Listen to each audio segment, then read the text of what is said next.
Assalamualaikum warahmatullahi wabarakatuh. Halo teman-teman semua, apa kabar? Semoga kalian semua sehat-sehat aja ya. Perkenalkan, nama saya Indrawani, mahasiswi dari Universitas Muhammadiyah Tangerang dari Prodi Akuntansi. Nah, di video kali ini saya akan mengkritik dan mereview jurnal yang berjudul Pengaruh Corporate Social Responsibility, IT Capabilities, dan Superior Performance terhadap Economic Performance. Yuk langsung aja kita simak videonya. Untuk di slide pertama, kita akan membahas tentang apa yang menjadi motivasi atau isu, research gap, dan fenomena yang sedang terjadi di penelitian ini. Nah, untuk motivasi atau isunya, perusahaan memerlukan bantuan dana untuk mengembangkan dan memajukan perusahaan dengan cara membuat kinerja ekonomi dalam suatu perusahaan sehingga dapat terkendali dan berjalan secara optimal.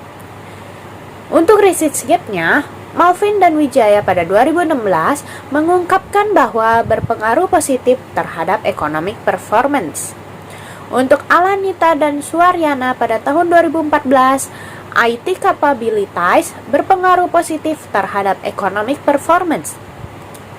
Selanjutnya ada S. Tuningsari pada tahun 2014 mengungkapkan bahwa superior performance berpengaruh positif terhadap economic performance. Untuk fenomenanya sendiri, fenomena di tahun 2007 PT SAT Nusa Persada Tbk berdasarkan data indeks harga saham gabungan selama 29 April sampai 3 Mei 2019, PTSN masuk dalam kategori top loser karena harga saham perusahaan terkoreksi 32,14% menjadi harga 760 per sahamnya. Nah, setelah sebelumnya sepanjang 2018, harga saham PTSN meroket hingga 964% dan menjadi etimen dengan kenaikan kedua tertinggi di Bursa Efek Indonesia. Nah, lonjakan kerugian itu dipicu oleh menggelembungnya beban bunga pinjaman dan dari sebelumnya 0 sampai menjadi 7,9 miliar. Di slide selanjutnya, apakah yang menjadi keburuan atau novelty dari penelitian ini? Nah, hubungan yang sangat kuat antara kesuksesan perusahaan, tambahan modal, dan kinerja ekonomi perusahaan, serta tingkat harga saham perusahaan dalam meningkatkan kemampuan bersaingnya untuk menjadi perusahaan unggul di kelas dunia. Di slide selanjutnya ada research question atau perumusan masalah dari penelitian ini. Yang pertama, apakah corporate social responsibility mempengaruhi potensi economic performance? Kedua ada, apakah IT capabilities mempengaruhi potensi economic performance? Dan yang terakhir, apakah superior performance mempengaruhi potensi economic performance? Lalu, apa tujuan dari penelitian ini?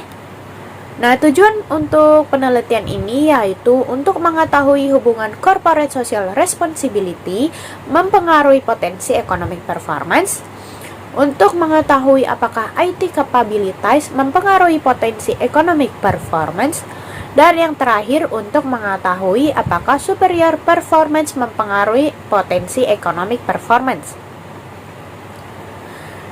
Di slide selanjutnya, apakah kontribusi dari penelitian ini? Dalam studi ini fokus pada menjelaskan hubungan antara pengaruh CSR, IT capabilities, dan superior performance berpengaruh terhadap economic performance. Lalu, serta paraeconomic performance, CSR, IT capabilities, dan superior performance. Nah, apakah grand teori yang digunakan dalam penelitian ini? Di sini ada 3 grand teori yang digunakan dalam penelitian ini, yaitu yang pertama ada teori sinyal atau signaling theory, yang kedua teori stewardship atau stewardship theory, dan yang terakhir ada teori legitimasi atau legitimasi teori. Selanjutnya, buatlah kerangka konseptual. Bisa dilihat di tampilan PowerPoint-nya, yaitu kerangka untuk konseptualnya. Di slide selanjutnya, apakah hipotesis penelitiannya?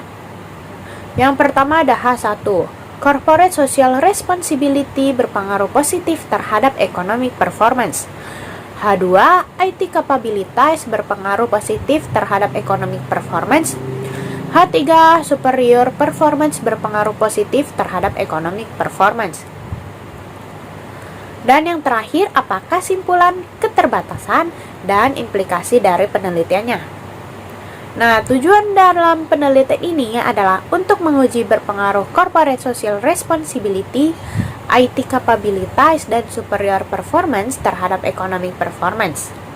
Penelitian ini menggunakan 16 sampel perusahaan manufaktur yang terdaftar di Bursa Efek Indonesia dari tahun 2014 sampai dengan 2018.